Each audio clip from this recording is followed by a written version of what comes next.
Halo kawan, korang tahu ini fan motor yang guna di apa ke? Okay. Ini fan motor guna di peti sejuk lah. Biasa guna di chiller punya fan motor. Dia untuk hilangkan haba itu condenser coil lah. Dengan itu condenser motor sana punya suhu. Okay. Sekarang sini ada dua jenis. Satu mula punya, satu mahal punya. Dia ada apa beza? Jika korang nak tahu mula punya dia dalam macam mana, you boleh tengok video yang sebelum saya posting.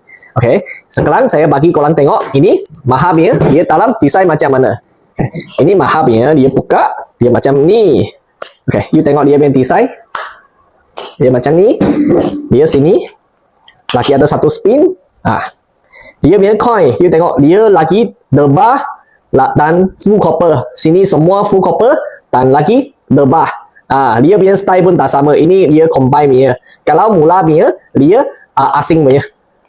Ini tengok dia sini pun bearing punya. Tengok bearing punya.